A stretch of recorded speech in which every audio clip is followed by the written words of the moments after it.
새해가 되면 유대인들은 전도서의 이 말씀을 가족들과 함께 모여 앉아 읽는다고 합니다. 전도서 1장에는 전도자가 고백하기를 헛되고 헛되며 헛되고 헛되니 모든 것이 헛되도다, 이렇게 말씀을 시작을 합니다. 그리고 마지막 장인 이 12장에 보면 전도자가 다시 헛되고 헛되도다, 모든 것이 헛되도다, 이렇게 말합니다. 어쩌면 처음과 끝이 헛되다는 것으로 시작되고 끝나는 이 전도서의 말씀이 새해에 읽는 말씀으로는 어울리지 않는다 싶습니다. 하지만 그들 나름대로의 의미가 있습니다. 그들은 새해 첫날에 전도서를 읽음으로써 그 자녀들에게, 가족들에게 두 가지를 교훈을 합니다. 그 교훈의 내용은 전도서 12장 13절에 나옵니다. 하나는 하나님을 경외하라라는 겁니다. 전도서의 결론은 일의 결국을 다 들었으니, 일의 결국이 무엇입니까? 해 아래에서 하는 모든 일이 다 헛되고 헛되다라는 겁니다. 그러니 하나님을 경외하고 경외하라, 이것이 사람의 본분이라 그랬습니다. 인간이 이 땅에서 많은 일을 하는 것 같아도 하나님 없이는 아무것도 아닙니다. 한 해가 지나가고 새해가 시작될지라도 우리가 앞으로 할 모든 일들이 하나님 없이 진행된다면 결국 솔로몬의 고백처럼 헛되고 헛되니 헛되도다라고 말할 수밖에 없습니다. 그러므로 하나님을 경외하지 아니하고 사는 삶은 헛된 것이니 새해에는 하나님을 경외하며 살라는 의미에서 전도서의 말씀을 가족들과 함께 읽습니다. 또 다른 한 가지 교훈은 역시 전도서 마지막에 나오는 말씀처럼 그의 명령을 지킬지어다, 이 말씀에 따라 하나님의 명령, 하나님의 말씀을 순종하며 살라는 의미에서 전도서의 말씀을 읽으며 새해를 시작합니다. 제가 그림을 하나 보여드리겠습니다. 여러분이 익히 많이 아는 그런 그림입니다. 영상이 될는지는 모르겠습니다. 제가 꽂았는데 잘 안 보일 수 있을 겁니다. 그냥 설명을 해드리죠. 여러분 아는 내용이니까. 공중 고개하는 그 서커스를 아마 보신 적이 있으실 겁니다. 높은 곳에서 공중 그네줄을 타는데 이쪽에 그네줄을 놓고 반대편에서 오는 그네줄을 잡는 모습을 우리가 보지요. 그런데 잡고 있는 그 그네줄을 손에 띄고 그 공중에서 다가오는 상대편의 그 그네줄을 잡으려는 그 순간, 그것을 보고 있노라면 혹시 잡지 못할까, 그래서 저 높은 곳에서 떨어질까 봐 보는 사람들이 더 가슴이 떨립니다. 하지만 만일 그 위험하다고 해서 고개사가 한쪽 그네줄을 놓지 않으면은 반대편에서 다가오는 그네줄을 잡지 못할 겁니다. 만일 하나님께서 순종하는 그네줄을 잡고 있지 않다면, 우리 하나님께 순종하는 그네줄을 내가 잡고 있지 않는다면 2022년 새해에는 지금 잡고 있는 그 줄을 놓고 하나님께 순종하는 그네줄을 잡을 수 있기를 바랍니다. 만일 그렇게 하지 않고 하나님께 순종하는 그네줄을 잡아야 하는 그 순간에 두려워서 여전히 지금 잡고 있는 그 줄을 굳게 잡으며 옮겨 타지 못한다면 과거나 새해나 별반 다른 것이 없이 헛되고 헛되다만 외치다가 한 해를 다 보내게 될 것입니다. 이렇게 하나님을 경외하고 동시에 하나님의 말씀을 순종하며 사는 것, 이를 위해서 전도서의 말씀을 새해가 되면 유대인들은 읽습니다. 이 두 가지, 하나님을 경외하고 하나님의 말씀을 순종하며 살아가는 것을 한 단어로 표현하면 믿음입니다. 따라서 믿음 없이 행하는 것은 다 헛되고 헛되며 헛된 것입니다.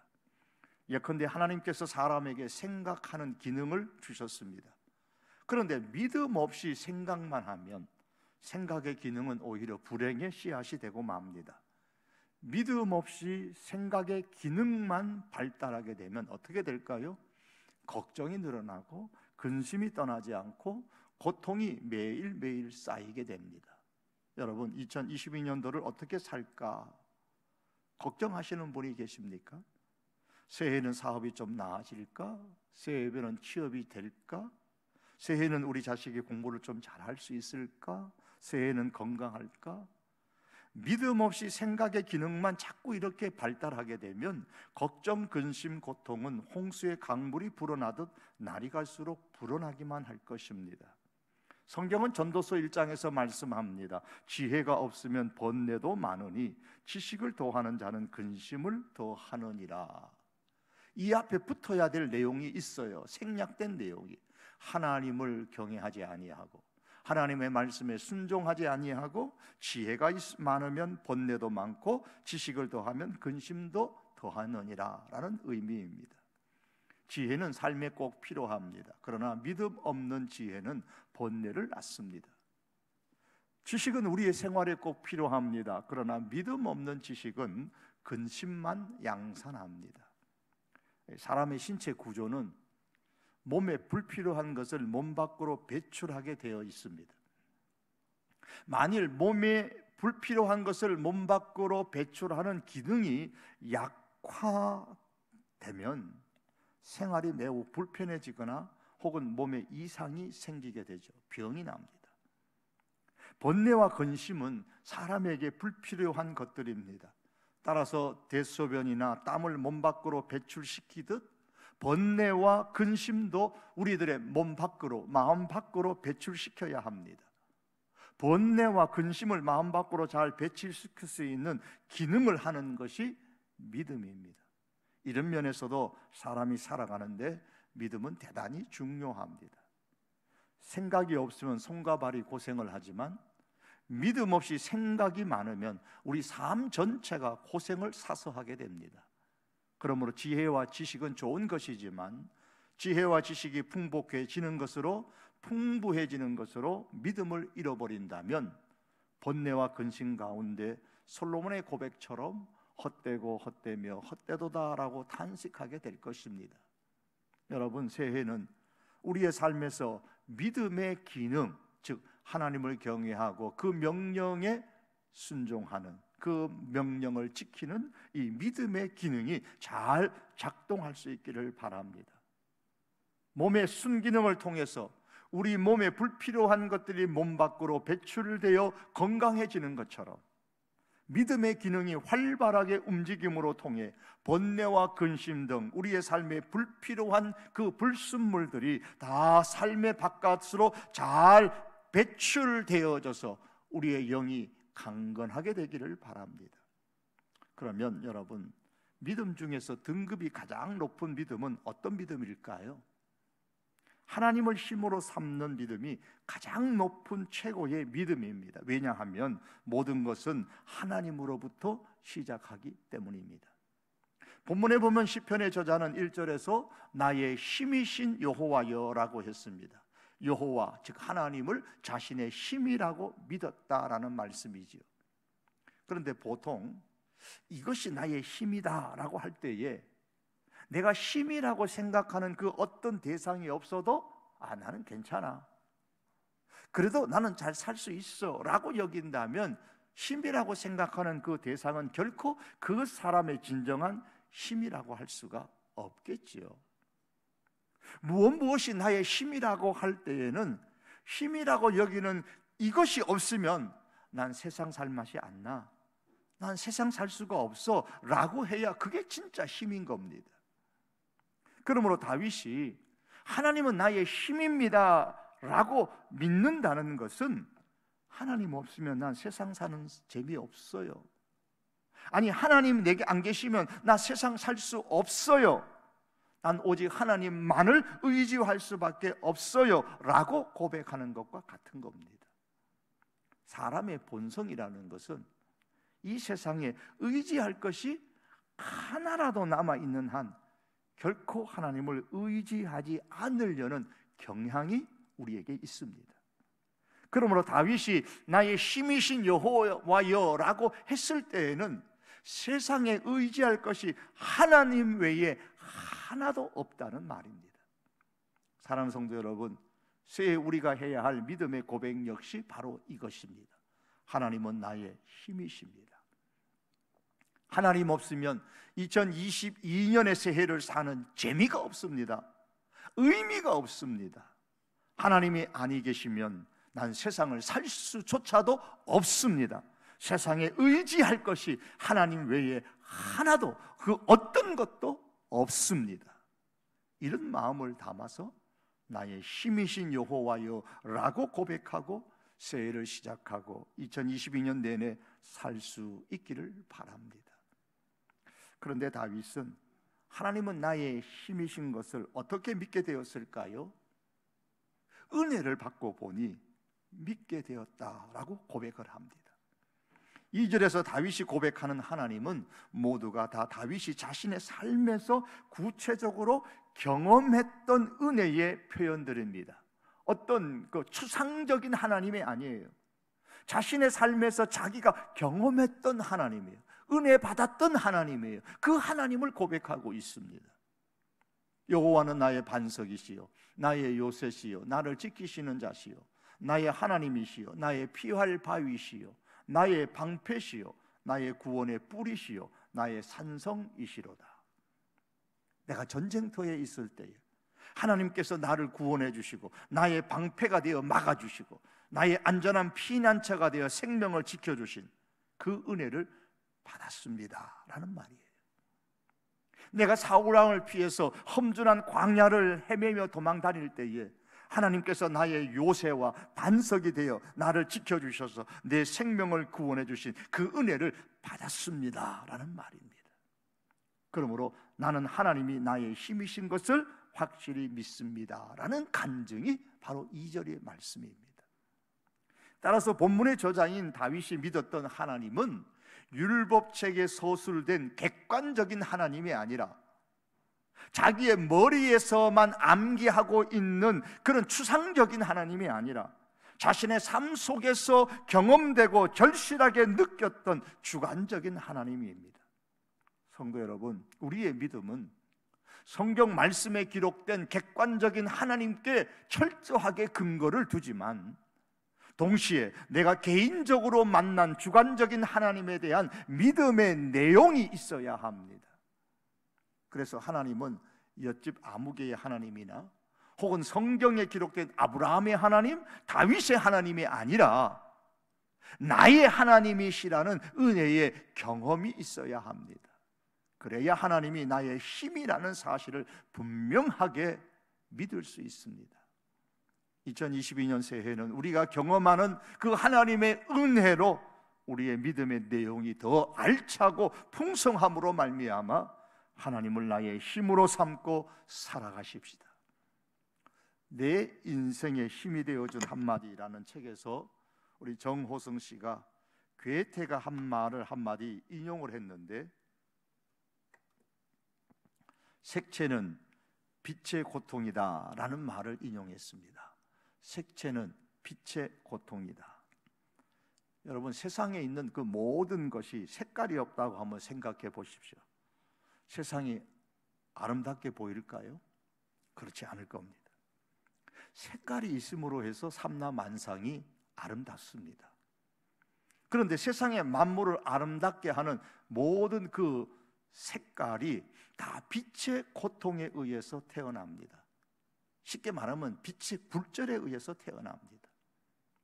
만일에 이 예배당이 깜깜해서 빛이 전혀 들어오지 않는다면 여러분께서 아무리 예쁜 옷을 입고 있어도 소용이 없습니다. 모두 검게 보일 겁니다. 빛이 없기 때문입니다. 예컨대 하얀 태양빛은 그 속에 빨주, 노초, 파남보, 파장이 다른 모든 색깔들을 한 띠에 품고 있지요.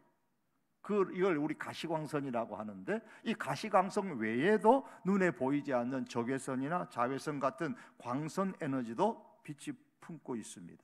이 색깔들이 선명히 드러나려면 햇빛이 프리즘이나 혹은 물방울 같은 매체 속으로 통과하면서 자기의 허리를 꺾는 굴절의 고통을 감수해야 합니다.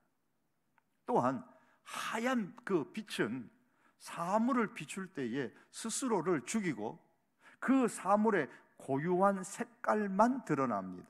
예를 들면 빛이 어떤 그 빨간 사과를 비추면 오직 빨간색 파장만 반사하고 다른 색들을 사과 원자 속으로 다 흡수시킵니다.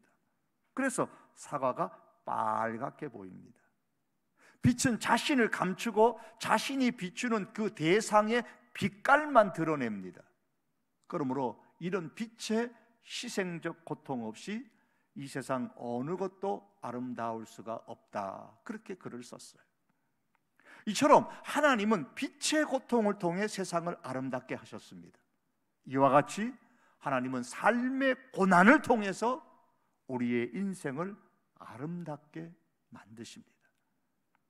다윗의 아름다운 삶 역시도 예외가 아니었습니다.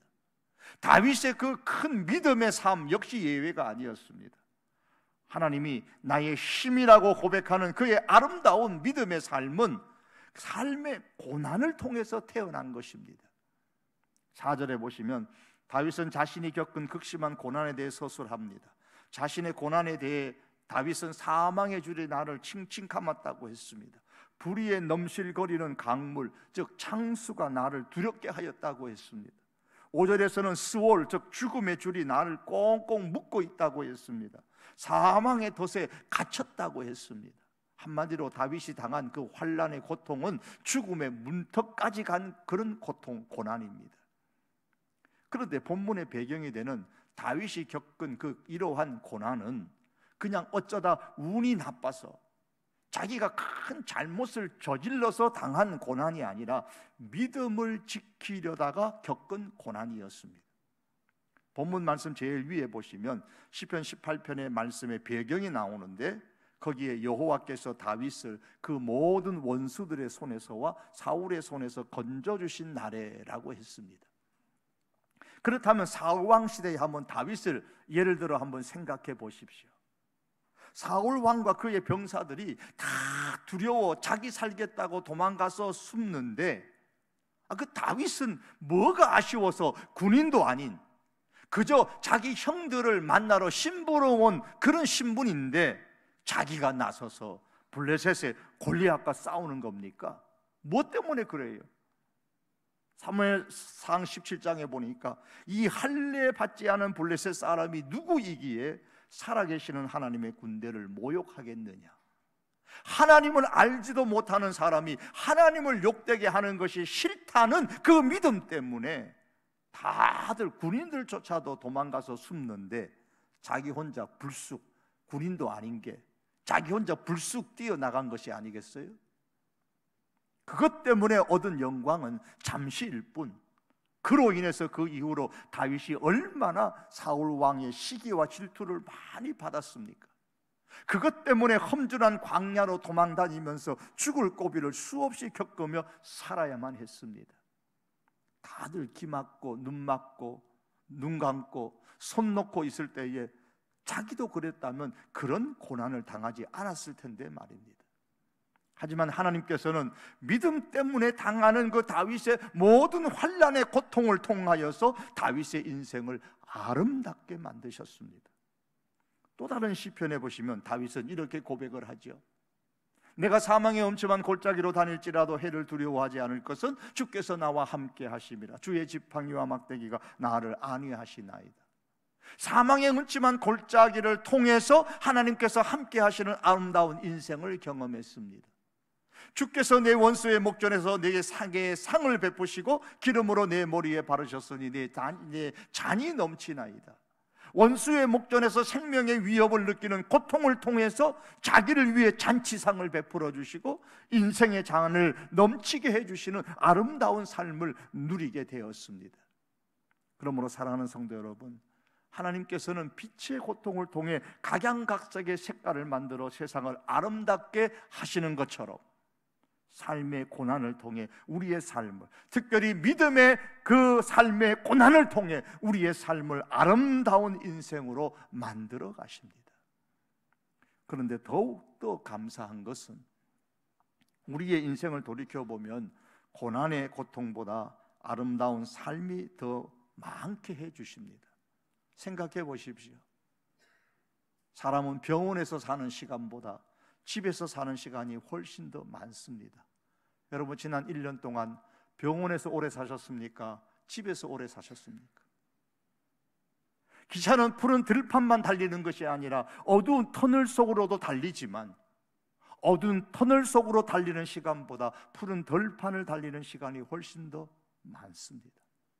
그러므로 성도 여러분, 2022년을 살면서 혹 어두운 고난의 터널을 지나가는 시간들이 있을지라도 그때 반드시 기억하시기를 바랍니다. 하나님께서 빛의 고통을 통해 아름다운 색깔을 만드시듯이 때때로 우리의 삶의 고통을 통해 아름다운 우리 인생을 만드신다는 이 사실을 기억하고, 또한 그 고통의 시간조차도 아름다운 시간보다 훨씬 짧다는 그 사실을 기억하고, 고난 가운데서도 하나님께서 주시는 은혜를 묵상하면서 다윗의 고백처럼 하나님은 나의 힘이십니다 라고 믿음으로 고백하며 우리에게 살아가십시다.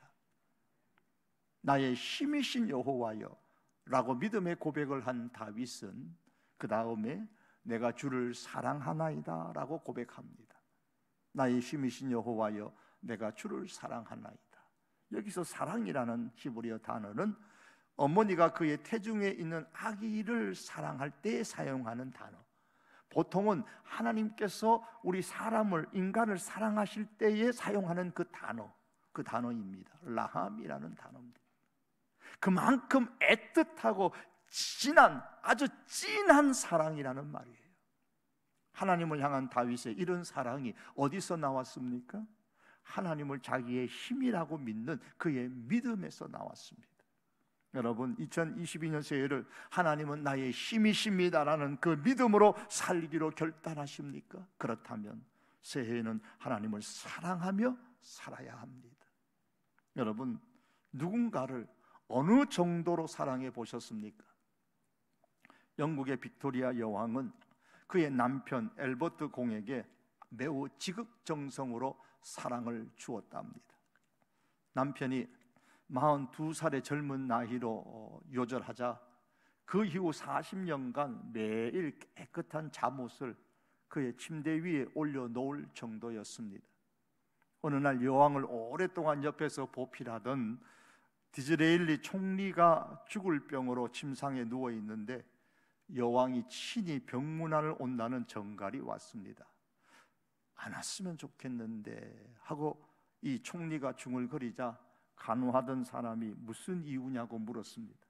그가 이렇게 대답합니다. 여왕이 내게 오는 이유는 자기 죽은 남편에게 편지 좀 전해달라는 걸 텐데요. 이 정도로 정말 대단하게 자기 남편을 사랑했던 여왕이랍니다.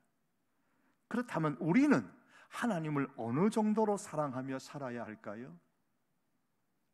사랑하는 사람보다 더 하나님을 사랑하며 살아야, 사랑하는 것보다 더 하나님을 사랑하며 살아야 진짜 하나님을 사랑하는 것입니다. 여러분, 여러분들이 사랑하는 사람이 혹은 여러분이 사랑하는 것이 무엇일까요? 그것들보다도 하나님을 더 사랑해야 진짜 하나님을 사랑하는 것입니다. 디모데후서 3장 2절에 의하면 성경은 마지막 시대의 현상을 설명하면서 사람들이 돈을 사랑하고 자기를 사랑한다고 했습니다. 하지만 성도는 마지막 시대를 살면서 이 돈보다, 내 자기 자신보다 하나님을 더 사랑해야 진짜 하나님을 사랑하는 것입니다. 심지어 부모나 자식을 사랑하는 것보다 하나님을 더 사랑해야 진짜 하나님을 사랑하는 것입니다. 예수님께서 말씀하십니다. 아버지나 어머니를 나보다 더 사랑하는 자는 내게 합당하지 아니하고 아들이나 딸을 나보다 더 사랑하는 자도 내게 합당하지 아니하다. 주님을 가장 사랑하라는 말씀입니다. 예수 믿으면 행복해질까라는 책에 나오는 이야기입니다. 어느 한 교인이 주일 예배 시간에 내가 사랑하는 사람보다 하나님을 더 사랑해야 한다라는 말씀을 들었습니다. 그런데 이 교인은 이 말씀을 쉽게 이해가 되지 않았습니다. 어느 날 그는 C.S. 루이스의 책을 읽었는데 거기 내용에 내가 사랑하는 사람들보다 하나님을 더 사랑할 때 비로소 내가 사랑하는 사람들을 더욱 더 사랑할 수 있게 된다라는 글을 읽었는데 정말로 그럴까라는 의심이 들었습니다. 금방 수긍이 되지가 않았어요. 그 어느 날 아내와 다투며 아내의 잘못을 지적한 적이 있었습니다. 그리고 또 다른 날은 아버지의 권위를 앞세워서 큰딸 아이를 억누른 적도 있었습니다. 그런데 그는 마음을 돌이켜서 그렇게 한 행동에 대해 아내와 딸에게 자기가 잘못했다고 했습니다. 그러면서 그는 이렇게 말합니다. 내가 아내와 딸에게 내 잘못을 고백할 수 있었던 것은 내 마음 깊은 곳에 하나님이 계셨기 때문입니다. 만일 하나님이 계시지 않았다면 나는 나의 잘못을 알지 못했을 것이고 따라서 나의 잘못을 고백하지 못했을 것입니다. 제 마음 곳에 깊은 곳에 하나님이 계셨기에 나는 나의 잘못을 깨달을 수 있었고 고백할 수 있었으며 잘못을 고백하면서 가족들과의 사랑이 더욱 깊어졌습니다. 그런 일을 겪고 나서야 그는 사랑하는 사람들보다 하나님을 더 사랑해야 한다는 말씀이 이해가 되었다라고 적은 글을 보았습니다. 여러분, 하나님을 가장 사랑할 때에 하나님은 우리의 잘못을 깨닫게 해주실 뿐만 아니라 우리에게 우리의 부모님과 자녀들을, 가족들을 사랑할 수 있는 힘을 공급해 주십니다. 그러므로 여러분, 2022년 새해를 시작하면서 나의 힘이신 여호와야라고 고백하면서 하나님을 나의 힘으로 삼는 최고의 믿음을 가지고 사십시다. 거기에 더하여 만일 이런 믿음으로 살기를 결단한다면 새해에는 하나님을 사랑하며 사십시다. 내가 사랑하는 그 어떤 사람보다도, 내가 사랑하는 그 어떤 것보다도 새해에는 하나님을 더 사랑하며 사십시다. 이렇게 하나님을 나의 힘으로 믿고 하나님을 가장 사랑하는 그 마음으로 새해를 살아가는 동안 반석과 요새와 피할 바위가 되시는 그 하나님의 그 은혜, 방패와 구원과 산성이 되시는 그 하나님의 은혜를 2022년 새해 날들 동안에 풍성히 누리며 살 수 있기를 주님의 이름으로 축복합니다. 기도하시겠습니다.